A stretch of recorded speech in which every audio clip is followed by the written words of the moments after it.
The sound of metal snapping in the dead of night isn't something you ever want to hear when your property line runs right along a herd of livestock.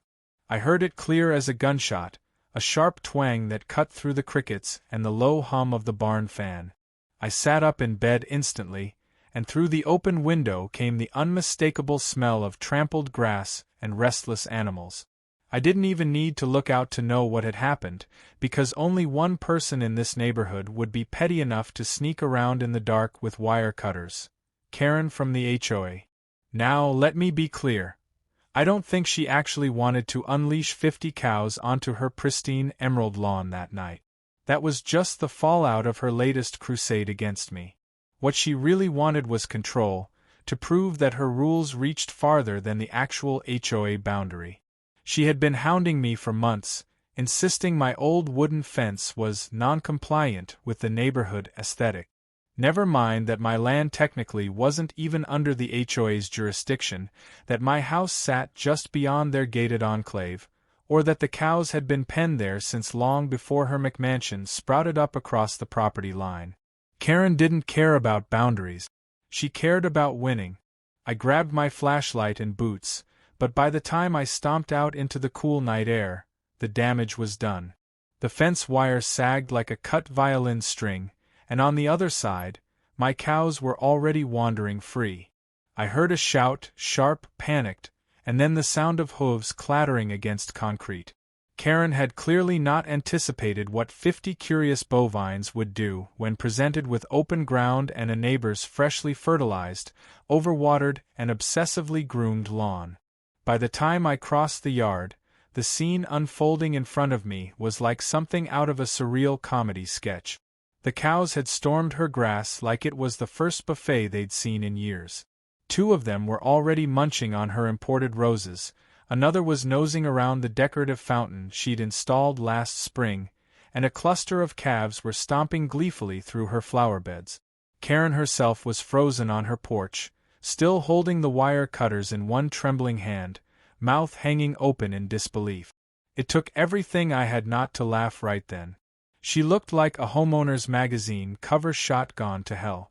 Her perfect nightgown whipping in the wind, her hair rollers glinting under the porch light, and that ridiculous expression as if she'd just summoned an apocalypse by accident. Which, in a way, she had.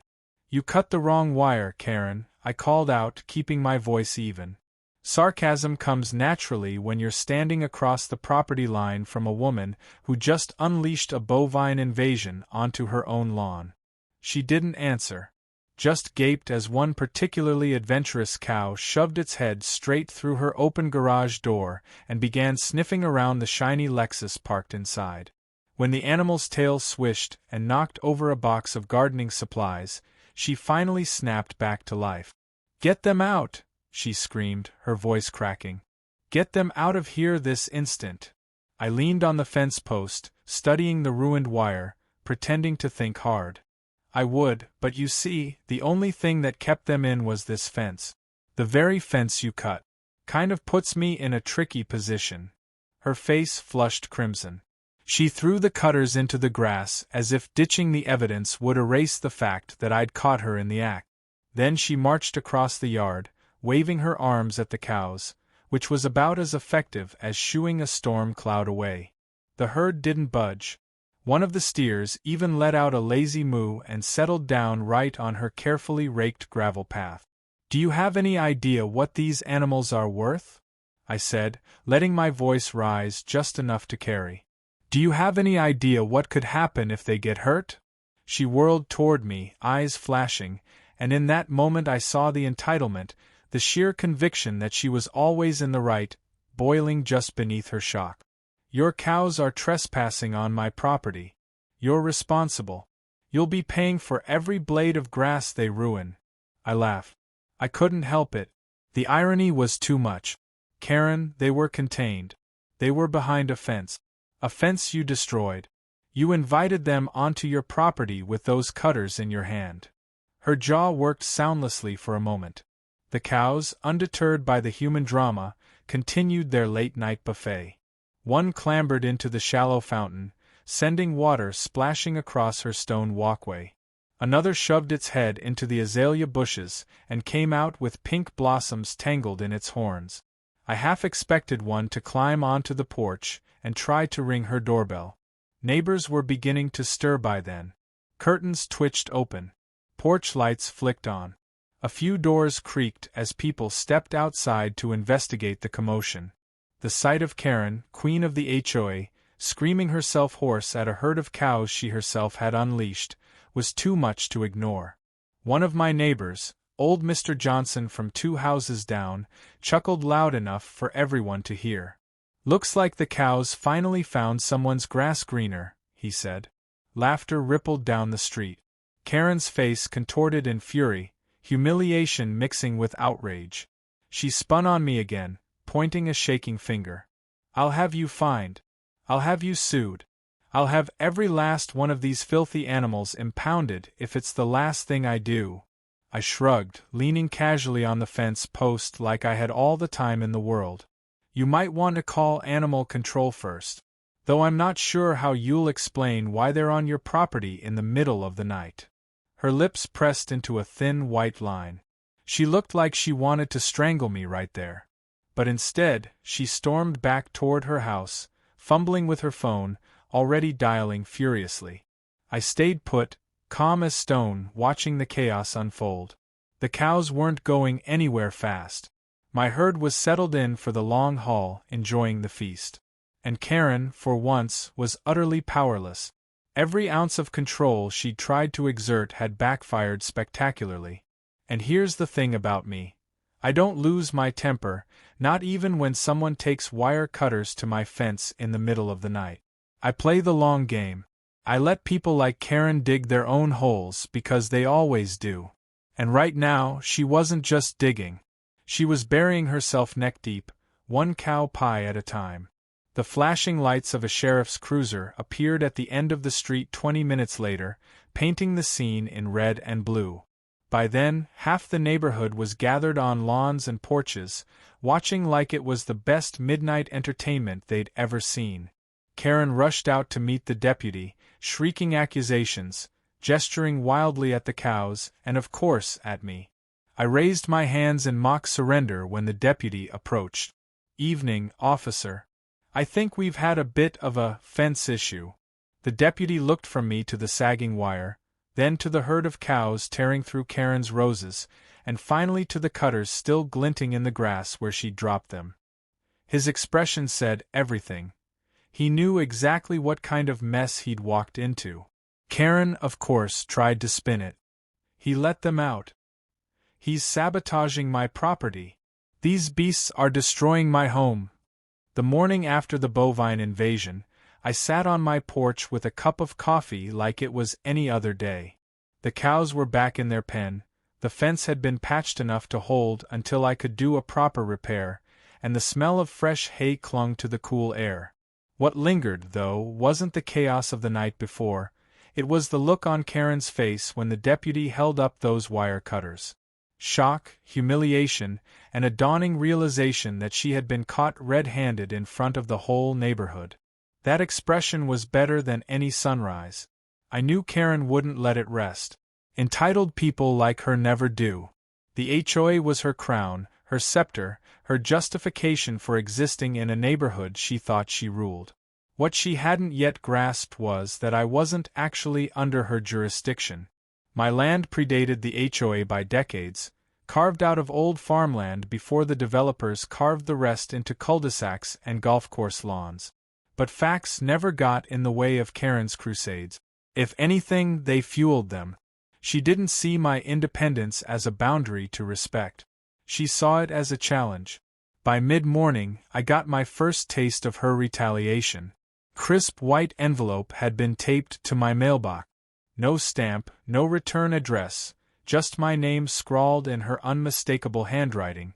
Inside was a printed notice on HOA letterhead, though I knew full well she had typed it herself.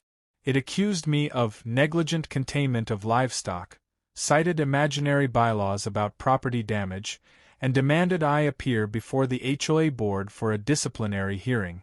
The kicker was the fine she'd tacked on, $5,000, payable immediately, to cover restoration of community landscaping. I almost spit out my coffee laughing. She had summoned me to a hearing before an organization that had no authority over me, slapped me with a fine she had no power to enforce, and expected me to cave. But that's the thing about people who crave control. They believe everyone else will just roll over when they bark. I decided then and there that I wouldn't just push back. I'd turn every move she made into a spectacle she couldn't contain. That afternoon, I drove into town for proper fencing supplies. The clerk at the hardware store raised an eyebrow when I loaded up rolls of heavy-duty wire, extra posts, and a bundle of bright yellow warning signs. "Trouble with the neighbors?" he asked. "You could say that," I replied. "One in particular. Back home, I rebuilt the fence stronger than before. Thicker posts sunk deeper into the ground, wire taut enough to sing when plucked, and along the entire length facing Karen's yard, I hung signs that read, 'Private property, do not cut fence. Livestock enclosed.' They weren't legally necessary, but they were like salt in a wound. Every time Karen looked out her window, she'd see them glaring back, reminding her of her late-night sabotage. Sure enough, by evening she was outside pacing her lawn, phone pressed to her ear, gesturing wildly at my improvements. I caught snippets carried by the wind, unsafe, rogue farmer, threatening signage, before she spotted me and snapped her blinds shut. 2 days later came the hearing. I hadn't planned to attend, but then I thought better of it. Nothing rattles a control freak more than calm defiance in person. So I showed up at the community clubhouse in my work boots and flannel, while the board members, Karen at the head, naturally, sat behind a long table like judges at a talent show. She started the proceedings with all the pomp of a dictator. "You stand accused," she said, her voice dripping with self-importance, "of reckless livestock management, property endangerment, and willful disregard for HOA standards." I leaned back in my chair, folding my arms. "That's fascinating, Karen. Except for one minor detail, I'm not in your HOA." The room stirred. One of the other board members, a man I recognized from jogging past my property every morning, looked visibly uncomfortable. "Technically, his land isn't included in our charter," he muttered. Karen's smile faltered, but only for a second. "The community has the right to enforce safety and aesthetic standards in adjacent properties. It affects home values." "Adjacent properties?" I raised an eyebrow. "So by that logic, if I buy a cabin 3 towns over, you'll fine me for the curtains?" A chuckle rippled through the room. Even the board members couldn't suppress it. Karen's cheeks flushed, but she barreled on. "Your livestock destroyed my landscaping. You are financially responsible." I spread my hands. "They destroyed landscaping after you cut my fence. In front of witnesses. Including law enforcement. Want me to bring the deputy in here to testify?" The silence that followed was beautiful. She opened her mouth, closed it again, then shuffled her papers like maybe she'd find a different reality hidden among them. Finally, she slammed her gavel against the table. "This meeting is adjourned. We'll reconvene with legal counsel present." That was my cue to leave, but not before I delivered one last nail in the coffin. "Looking forward to it. I'll bring my lawyer too. And maybe a few neighbors who enjoyed the show the other night." The murmurs behind me as I walked out told me I wasn't the only one amused. Of course, Karen being Karen, the legal threats arrived next.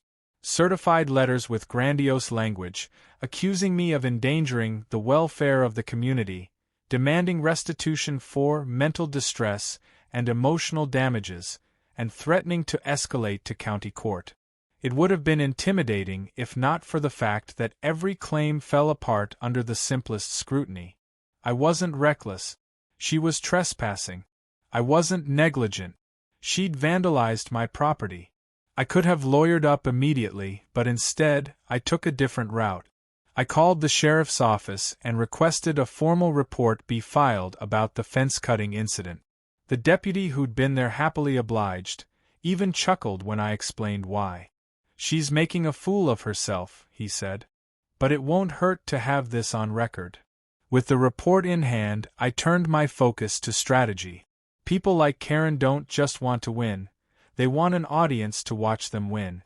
Take away the victory lap, and they implode. Give them the spotlight when they're losing, and they self-destruct. So I decided to feed her all the attention she craved, just not the kind she wanted. I started with the neighborhood Facebook group, where she frequently posted sanctimonious reminders about lawn heights and garbage bin placement. I wrote a polite, measured post. For anyone concerned about the recent cattle incident, rest assured my herd is safely contained. Unfortunately, the containment was compromised when someone cut through my fence. Law enforcement has the report. Thank you to the neighbors who helped herd them back. I appreciate the community support. I didn't name her directly. I didn't have to. Within an hour, the comments section lit up. Neighbors who'd witnessed the chaos chimed in with details. Someone even posted a blurry phone video of cows trampling Karen's rose bushes while she screamed at them from her porch. The reactions were merciless. Laughter emojis, jokes about free lawn mowing services, even a meme comparing her to a rodeo clown. Karen tried to fight back in the comments, insisting she was the victim, that I was spreading lies. But every time she typed, someone else dropped another detail, another piece of evidence. By the end of the day, she deleted her account altogether. There's something poetic about watching someone spend thousands of dollars to build a fence they think will trap you, only to realize too late that they've built themselves into a corner.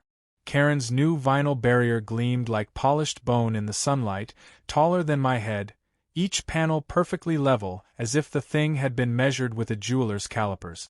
She stood there while the crew packed up, her arms crossed, a smug smile plastered across her face. From across the property line, she met my eyes like she'd just checkmated me. I gave her a little wave and went back to feeding my cows. Because I knew something she didn't. Vinyl looks good in a brochure, but it doesn't stand a chance against half a ton of muscle with horns and an itch to scratch. I'd seen bulls rip through tougher stuff than that just trying to reach an apple tree. All I had to do was wait. The first crack came 3 days later. I was in the barn oiling my tractor when I heard the unmistakable thud of impact followed by a plastic snap. By the time I reached the fence line, a section of her gleaming wall was leaning at a 30-degree angle, supported only by the unfortunate cow that had decided to use it as a scratching post. Karen came running out of her house in a bathrobe, screaming like someone had set her Lexus on fire. "Get it off!" she shrieked, pointing wildly. "Your monster is destroying community property." "My monster?" I called back, raising an eyebrow. "You mean my cow?" "The cow that was minding its own business until you built a toy fence on a property line you don't even own?" She jabbed a finger at the sagging vinyl panel. "This fence is HOA approved. It is legally binding." I leaned on my shovel. "That's funny. Because I don't recall signing any contract. You sure you're not just fencing in your own problem?" The cow gave a satisfied groan and stepped away, leaving a warped and cracked panel that flapped in the breeze. Karen looked like she might faint. She rushed over, tried to push the section back upright, and then glared at me as if my amusement was the true crime here. "You will pay for this," she hissed. "You and your filthy animals." But that was just the beginning. Over the next week, the cows discovered the fence was basically the world's largest backscratcher. Every day, one or two of them would sidle up, lean into the smooth panels, and walk away leaving dents and creak. By Friday, a whole corner sagged inward, resembling more of a carnival funhouse than a property divider. The crew came back twice for repairs, each time paid out of Karen's pocket, and each time I stood there watching, whistling innocently while my herd chewed cud like they were in on the joke. What made it better was the neighbors. Word had spread fast after the Facebook debacle, and soon people were slowing their cars to snap photos of the Great Wall of Vinyl collapsing in slow motion under the might of 50 cows. Someone even made a parody Twitter account for the fence, posting daily updates like, "Day 6. The cows have claimed another panel. Send reinforcements." Karen tried reporting it, but the account only grew more popular. Then came her next desperate play. A letter delivered by hand, not typed this time but scrawled with such furious pressure the pen nearly tore the paper. It accused me of animal cruelty, claiming I was weaponizing livestock to harass her. She threatened to contact animal control, the county agricultural office, even the local news. I laughed when I read it, then set it neatly on my kitchen counter. Because if she wanted escalation, I was more than happy to let her light the fuse herself. The call to animal control came 2 days later. I was in the pasture when a county truck rolled up, 2 officers stepping out in khakis and boot. They looked more annoyed than official, clipboards in hand. "Got a complaint about livestock not being properly contained," one of them said, glancing around. I gestured to the sturdy side of my fence, reinforced wire taut and posts sunk deep. The cows stood contentedly chewing hay inside, nowhere near the damaged vinyl. "They've been contained just fine. Unless someone cuts through my wire again." The officer scribbled a note.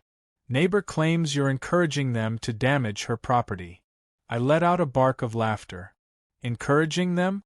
What do you think? I'm out here giving motivational speeches to cows. They scratch where they want. And they're not even crossing the line. Her fence is built on her side. If it can't handle a little pressure from my side, that's her problem." The second officer smirked. "Honestly, vinyl fences aren't made for livestock. Whoever put that up next to cows was asking for trouble." Karen must have been watching from her window, because moments later she stormed out, brandishing her phone like it was a badge. "You see? They admit it. They admit your cows are dangerous." The officers exchanged looks, then one of them said flatly, "Ma'am, your fence isn't a livestock barrier. It's ornamental. If you're worried about damage, you might want to build something appropriate." The color drained from her face. She opened and closed her mouth, sputtered something about bylaws, then stomped back inside without another word. I couldn't have scripted it better. But the real twist came that weekend. The HOA board, clearly feeling the pressure from her tirades, held an emergency meeting. This time, they invited the whole neighborhood. I went, curious to see how Karen would spin things now. The clubhouse was packed, folding chairs lined up wall to wall. Karen stood at the front like a general addressing her troops, holding up blown-up photos of her mangled fence. "This is what we are dealing with," she cried.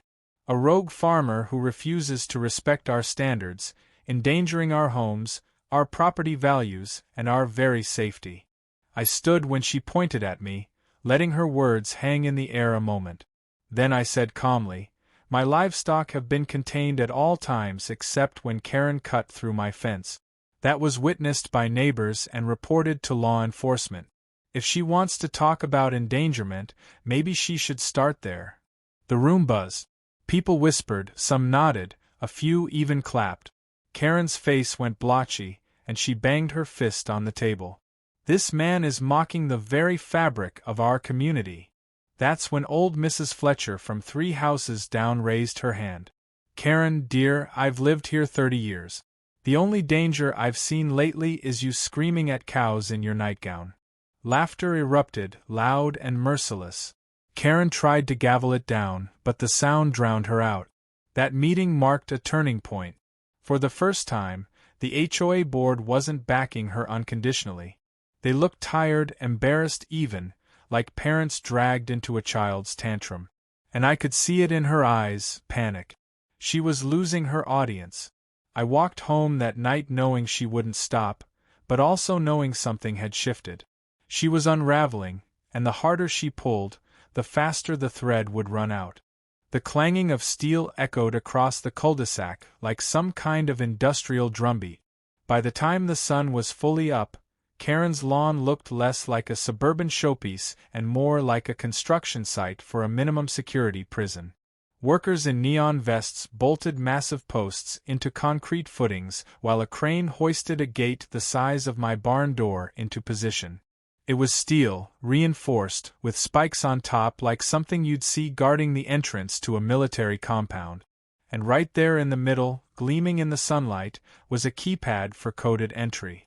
I stood at the edge of my property sipping coffee, cows grazing peacefully behind me, while neighbors gathered at a distance to gawk. Someone whispered, "What in God's name is she building?" Another muttered, "Looks like Alcatraz moved to the suburbs."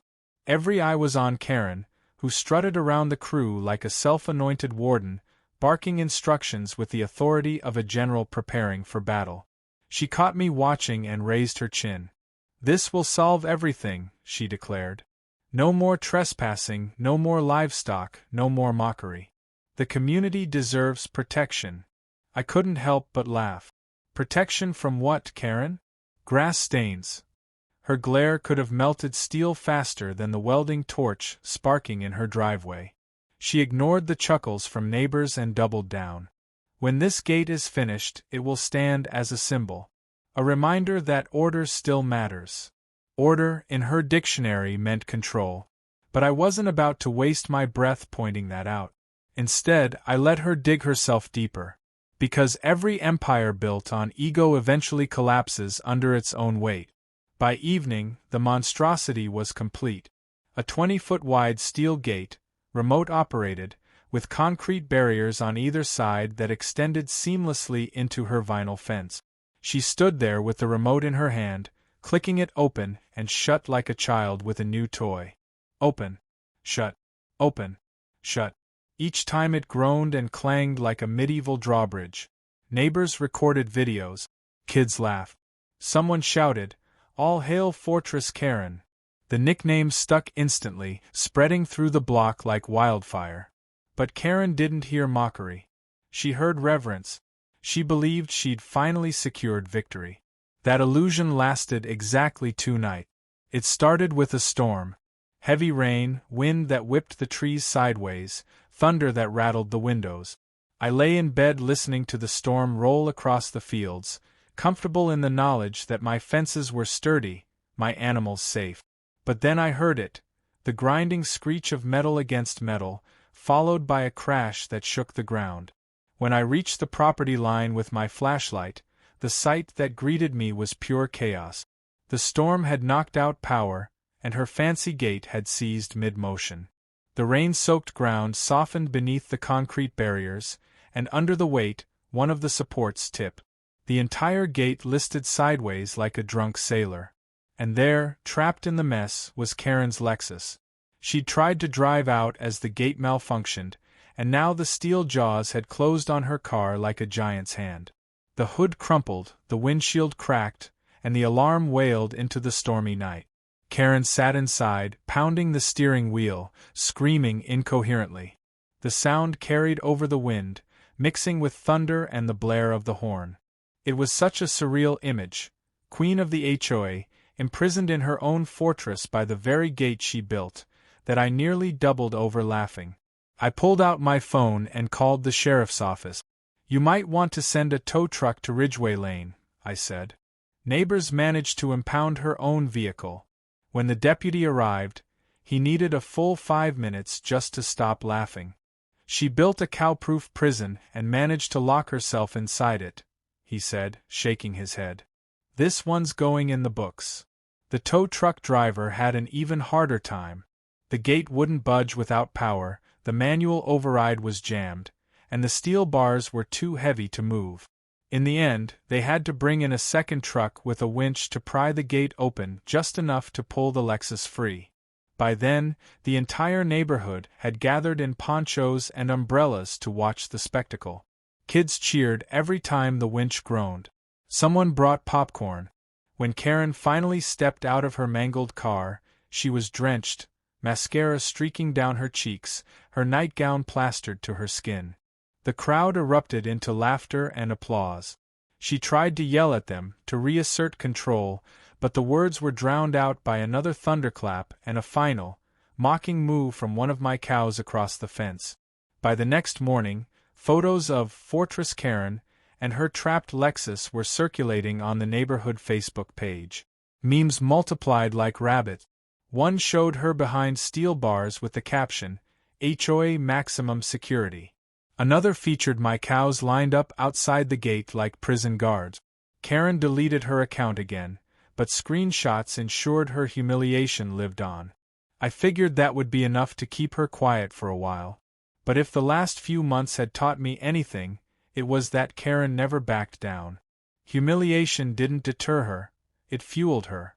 And sure enough, 2 days later, I received a letter from a law firm downtown.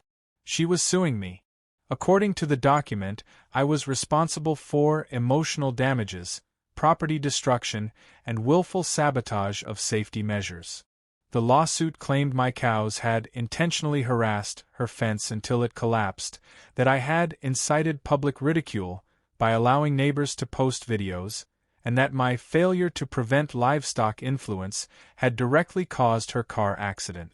She was seeking damages in excess of $50,000. I laughed so hard I nearly choked. The language was so ridiculous it bordered on parody. But lawsuits, even frivolous ones, can be messy. So I called my attorney, a sharp old friend who dealt with more than his share of neighborhood dispute. He read the filing, then leaned back in his chair, grinning like a wolf. "This is going to be fun," he said. "She doesn't have a leg to stand on. But we'll make sure she regrets filing this." We prepared our countersuit: trespassing, vandalism, defamation. The evidence was solid. The sheriff's report about the fence cutting, the Facebook posts, the neighbor testimonies, the video footage. Karen had thrown the first punch, and now she'd handed me the chance to deliver a knockout. The court date was set for 3 weeks later. In the meantime, Karen tried to rally support. She went door to door, clipboard in hand, collecting signatures for a petition to ban livestock from the community. Most people listened politely, then shut the door. Some laughed in her face. A few signed, but mostly out of pity. Her empire was crumbling, and she didn't even see it. What she did see was me, calm and unbothered, feeding my cows every morning, fixing my fences, waving cheerfully whenever she stomped past. That, more than anything, drove her insane. Because nothing infuriates someone hungry for control like realizing they can't get under your skin. The day before the hearing, I walked down to the fence line and found her staring at my pasture, arms folded, eyes burning with a mix of hatred and desperation. "You think you've won," she said softly, venom dripping from each word. "But this isn't over. I will make sure you regret every single moment of this." Courtrooms are strange theaters. You sit under buzzing fluorescent lights, surrounded by wood paneling that smells faintly of lemon polish, and you realize quickly that it's not truth that wins cases, it's performance.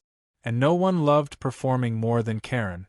When our case came up on the docket, she strutted into that courtroom in a tailored navy suit, pearl necklace gleaming, chin held high as if she were about to argue in front of the Supreme Court. Her lawyer, a slick man with too much hair gel, carried a stack of binders like he was presenting evidence in a mob trial. I showed up in clean jeans, boots, and a button-down shirt. My lawyer wore a rumpled gray suit and a grin that said he'd rather be fishing but was happy to dismantle a pompous HOA queen for sport. Karen shot me a look that could have stripped paint. I tipped an imaginary hat. The judge, a weary man in his 60s, called us to order. Karen's lawyer jumped up immediately, launching into a tirade about reckless livestock, emotional trauma, and community safety. He pointed at photos of her mangled Lexus, her collapsed vinyl fence, even the steel gate hunched sideways like a fallen giant. Each image was paraded like evidence of my supposed negligence.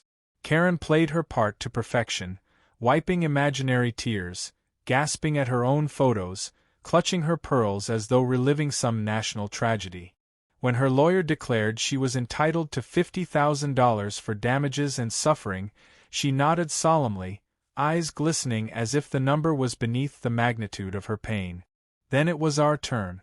My lawyer stood slowly, adjusted his glasses, and began with a single piece of evidence: the sheriff's report.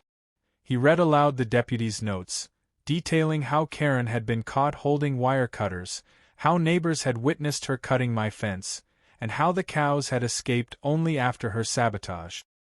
He dropped the cutters themselves onto the evidence table with a clatter. The sound rang through the courtroom like a gunshot. Karen's face went pale. Next came the witness testimonies. Old Mr. Johnson took the stand, chuckling as he described watching Karen scream at cows in her nightgown. Mrs. Fletcher recounted Karen's meltdown during the HOA meeting. Even the tow truck driver testified, describing how he'd extracted her Lexus from the jaws of her own steel gate while neighbors stood in the rain laughing. Every story piled higher, not against me, but against her. Karen's lawyer objected repeatedly. Irrelevant, prejudicial, character assassination, but the judge overruled him more often than not. When the blurry phone video was played, Karen shrieking as a cow rolled in her rose bushes, the courtroom erupted in laughter. Even the bailiff smirked. By the time my lawyer rested our case, Karen's empire of credibility lay in ruins. She looked less like a victim and more like the punchline of her own bad joke. The judge leaned forward, steepling his fingers.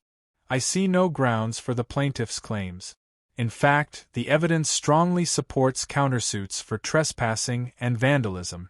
Ms. Reynolds, he used her name with weary finality, you are hereby ordered to pay the defendant's legal fees, as well as damages for destruction of property. Case dismissed. The gavel cracked, and just like that, it was over. The sound of neighbors chuckling outside the courthouse followed us into the parking lot. Karen stormed past, heels clicking furiously, muttering about appeals and conspiracies. Her lawyer trailed behind, already looking for the exit from her sinking ship. My attorney slapped me on the back. That was the easiest win I've had all year, he said. If she's stupid enough to appeal, we'll bill her twice. For a brief moment I thought maybe, just maybe, she'd retreat. She'd been humiliated in front of the law, forced to pay out of pocket, and abandoned by the very board she'd once commanded. But Karen wasn't wired for surrender. Losing only sharpened her claws. The next week, she escalated in a way no one expected. It started small. Anonymous complaints filed with county zoning, alleging I was illegally running a commercial cattle operation in a residential area. An inspector came out, clipboard in hand, only to shake his head when he saw the property lines and historical permit. You're in the clear, he told me. Whoever filed this doesn't know how maps work. Then came the noise complaints, false reports of late-night machinery, parties, even gunfire. Deputies showed up 3 nights in a row, apologetic, recognizing quickly they were being used as pawns. One of them muttered, "We're about one more false call away from charging her for wasting county resources." But the real twist came when she started targeting my animals directly. One morning, I found a package of rat poison pellets tossed just over the fence line. Bright blue against the grass. If I hadn't spotted it in time, one of the calves could have eaten it. That was the first time I felt real anger. Not the amused, sarcastic irritation Karen usually inspired, but a cold, hard fury. This wasn't about fences or lawsuits anymore. She had crossed into dangerous ground. I called the sheriff immediately, and deputies bagged the pellets as evidence. "We'll keep an eye on her," one promised. "This is serious. Don't worry." I didn't worry, not because of the sheriff, but because I knew Karen was unraveling. She'd gone from wire cutters to poison, from fines to lawsuits, from control to desperation. People like her always self-destruct. All I had to do was hold steady and let her spin herself into oblivion. Sure enough, she overplayed her hand. A week later, she staged a spectacle. Hired a local news crew, called it an exclusive, and positioned herself in front of her steel gate with the HOA board standing stiffly behind her. She declared she was leading a campaign to liberate the neighborhood from the tyranny of reckless livestock owners. I stood across the street with my arms folded, watching as she spewed dramatic lines about community endangerment and the battle for suburban peace. The reporter's microphone trembled from barely suppressed laughter. Behind me, one of my cows let out a long, perfectly timed moo that the camera caught live. The segment aired that evening. Instead of sympathy, Karen became a laughingstock across the county. Clips spread online with titles like "Fortress Karen Declares War on Cows." Someone even remixed her speech into a techno song. Humiliation on a local scale had been bad enough. But humiliation on the internet? That was gasoline on the fire. She couldn't control the narrative anymore. She couldn't control the neighbors, the board, the sheriff, or the courts. And so, in her desperation, she did the one thing I never imagined. She aimed her fury not just at me, but at the cows themselves. Because when control freaks lose control, they don't stop. They escalate. And her next move would make the wire cutters, the vinyl fence, and even the steel gate look like warm-up. I didn't know it yet, but the war with Karen was about to leave the courtroom and explode into the pasture itself. I've always believed that when people show you who they are, you should believe them. Karen had shown me plenty. Her obsession with control, her need for an audience, her inability to admit defeat. But nothing prepared me for the morning I walked out to the pasture and found the wire on my western fence sliced clean through again. This time, the cut wasn't hidden in shadows or brushed with half-hearted denials. It was broad daylight. And instead of 50 cows wandering across her manicured lawn, I found something far worse. The herd hadn't left. They stood bunched together near the cut, restless, stamping the ground, nostrils flaring. On the other side, in Karen's yard, was a pile of feed. Cheap corn mixed with what looked like antifreeze glistening under the morning sun. A deliberate trap. The kind of thing that doesn't happen by accident. I froze, rage boiling under my calm exterior. If I'd let the herd roam that morning like usual, they'd have gone straight for it. 50 cows dead on her lawn, and she'd have cried foul, painted herself the victim of my negligence again. The thought made my hands shake. I called the sheriff immediately. Deputies came, photographed the evidence, bagged samples, even brought out an investigator from animal control. The consensus was clear. Someone had tried to poison my herd. And everyone knew who had motive, opportunity, and history. But proving it was another matter.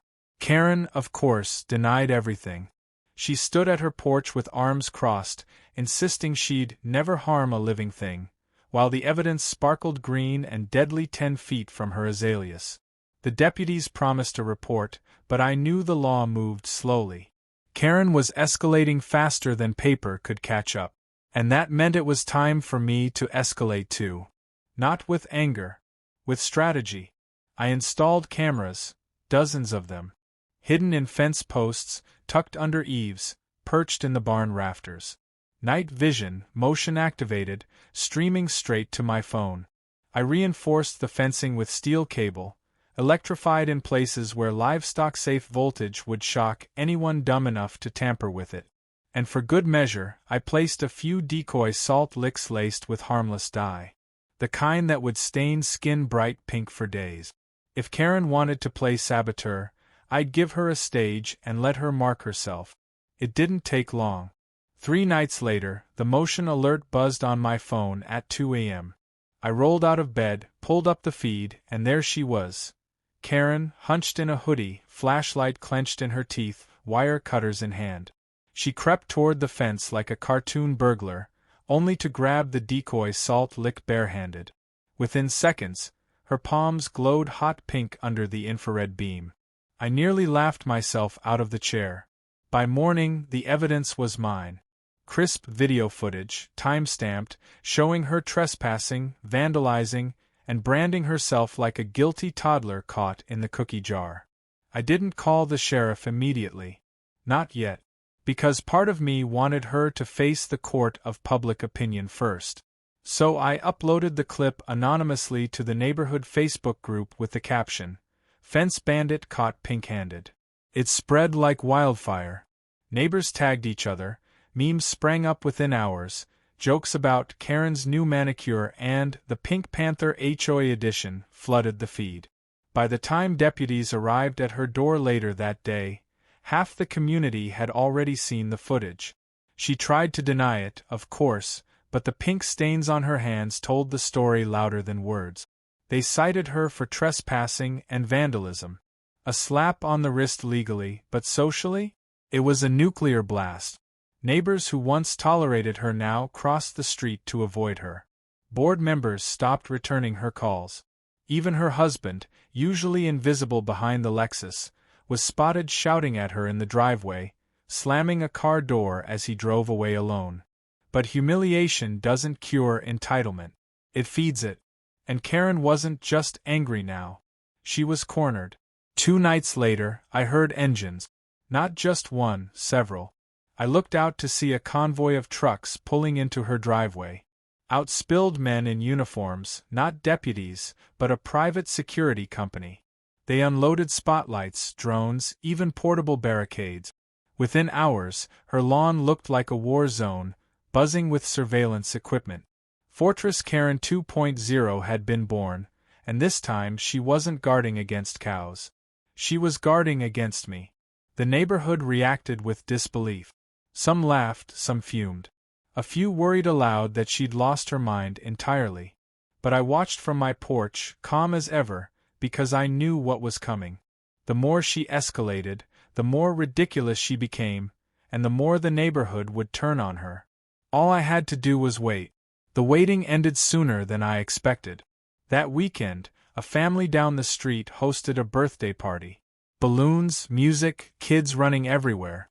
One of the drones Karen's guards had deployed buzzed over the yard, filming the children as they played. Parents shouted, waved their arms, demanded it be taken down. Karen emerged from her porch, barking that community surveillance is necessary for safety. The parents weren't buying it. Someone threw a rock. The drone crashed. A shouting match erupted that ended with police being called, not on me this time, but on her. When the deputies arrived, they ordered the drones grounded immediately. The parents filed complaints. The HOA board called an emergency meeting without her. Fortress Karen wasn't just a joke now. It was a liability. And through it all, my cows grazed peacefully, oblivious to the suburban war being fought around them. But the final straw came on a Tuesday evening. I was stacking hay bales in the barn when I heard the rumble of heavy machinery. Stepping outside, I saw Karen standing on her driveway as a bulldozer idled beside her. She was shouting instructions, waving a stack of papers like permits. The plan, apparently, was to dig a trench along the property line, a moat to keep my cattle contained. Neighbors gathered, shouting objections. Someone called the county again. But before the bulldozer could even lower its blade, the ground gave way beneath it. Weeks of rain had softened the soil, and the massive machine slid sideways, toppling straight through her vinyl fence, crushing panels like matchsticks before sinking nose first into the mud. The crowd erupted in laughter. Phones recorded from every angle. Karen stood there, screaming at the operator, shrieking at the mud, while the bulldozer sat like a monument to her failure. The videos hit social media within hours. This time, they didn't just stay local. News outlets picked it up. By morning, Karen's moat disaster trended across the state. For the first time, I saw something break in her. She didn't come out to yell the next day. She didn't post online. The security guards disappeared overnight, trucks gone, drones grounded. Her fortress sagged silent in the rain. But I knew better than to celebrate early. People like Karen don't simply quit. They combust. And when they do, it's spectacular. So I waited, calm as ever, for the final act. Because one thing was certain, Karen wasn't finished. Not yet. She had one last card to play, and when she threw it down, it would make every cow, every fence, and every gate look like a prelude. And I would be ready. The thing about battles with people like Karen is that they never end with a quiet whimper. They burn out in a blaze of chaos so over the top you can't even explain it to strangers without them thinking you're exaggerating. I knew it the moment I saw her back on her porch at dawn, pacing in her robe, hair wild, phone pressed to her ear as she barked orders. After weeks of humiliation, the pink-handed trespass, the poison feed, the bulldozer sinking like a toy in the mud, she had gone too quiet. Silence from Karen wasn't surrender. It was plotting. The first sign of her finale came 2 days later, when I noticed helicopters buzzing low over the neighborhood. At first, I thought maybe the news crews had come back for another Fortress Karen segment. But then one swooped directly over my pasture, scattering the herd, and I spotted the logo on the side. An animal transport company. My stomach dropped. That afternoon, flatbeds and trailers rolled into Karen's driveway. Men in uniforms unloaded cattle prods, ropes, and portable pens. Karen marched at the front, clipboard in hand, declaring to anyone within earshot that the authorities had finally approved her plan to remove my livestock. She didn't care that I wasn't under HOA rule, or that the court had already dismissed her claims. She was staging her own private roundup, legality be damned. Neighbors gathered quickly, drawn by the noise. Phones came out, recording every second. I leaned on the fence, calm as ever, and called out, "Careful, Karen. Those aren't your cows." "They're a menace," she screamed back, eyes wild. "They're a danger to the community. And today they're gone." The men tried. I'll give them that. They formed lines, clapped, shouted, waved sticks, but cows aren't dogs. You don't herd them with noise. You herd them with patience, with knowledge, with respect. My herd scattered, regrouped, circled back. Within minutes, one of the bulls sent a worker scrambling over the fence, another calf slipped into Karen's yard, and the trailers sat empty while chaos erupted. Then the helicopter returned, hovering low, rotor wash flattening Karen's roses. The operator dangled a sling like he planned to airlift my animals out one by one. The crowd gasped, half horrified, half thrilled. And then it happened. The pilot misjudged the angle. The sling didn't catch a cow. It caught Karen's brand new steel gate. With a metallic groan, the whole structure ripped free of its footings and rose into the air like some absurd trophy. For one glorious moment, Fortress Karen literally flew. The neighbors erupted in laughter, phones capturing every second as the pilot panicked and dropped the gate squarely across Karen's Lexus. Again. The scene dissolved into pandemonium. Workers shouted, cows mooed, neighbors doubled over laughing, and Karen herself collapsed onto her lawn, shrieking like the sky had fallen. Deputies arrived minutes later, sirens wailing, and began dispersing the chaos. The transport company pulled back, muttering about lawsuits of their own. The helicopter peeled away. And the cows? They calmly returned to their pasture, chewing cud like none of it had happened. But the true finale wasn't the flying gate. It was what came after. The videos hit the internet within hours. Clips of the helicopter lifting her fortress racked up millions of views. Headlines read, HOA Queen's Cow Crackdown Backfires Spectacularly and Helicopter Evicts Gate, Not Cows. Memes exploded. Karen photoshopped as a warlord, cows wearing aviator sunglasses, my pasture dubbed the no-fly zone. By evening, the HOA board released a statement.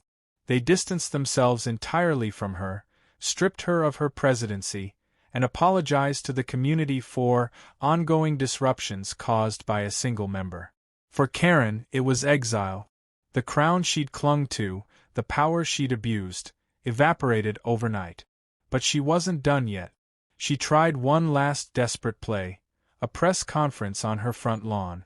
Reporters arrived, cameras rolling, as she stood before the mangled remains of her gate and Lexus. Her voice cracked as she declared herself the victim of a smear campaign orchestrated by rogue livestock and their owner. She demanded justice, insisted history would vindicate her, and vowed revenge on the anarchists undermining suburban order. Halfway through, one of my cows wandered up to the fence behind her, stretched its neck, and let out a long, soulful moo into the microphone. The crowd of reporters burst into laughter. Karen broke down sobbing, dropped her notes, and fled inside. The footage aired nationwide. By the next morning, she was no longer a local joke. She was a viral legend. For me, life returned to normal. The cows grazed, the fences held, the sun rose and set. Neighbors stopped by with beers, shaking their heads, still laughing about the flying gate. Some even offered to help repair the sections of fence Karen had destroyed, free of charge, just to keep the herd secure. The sheriff drove by once, window down, grinning as he called out, "Quiet week, huh?" Karen, meanwhile, vanished. Her blinds stayed shut. Her car sat rusting in the driveway under the weight of the fallen gate. Rumors spread she'd moved out, that her husband had finally left, that the HOA had bought her out just to stop the embarrassment. I didn't bother checking. For me, the war was over the moment the helicopter dropped her fortress across her Lexus. And here's the truth I learned through it all: you don't win against people like Karen by shouting louder or fighting dirtier.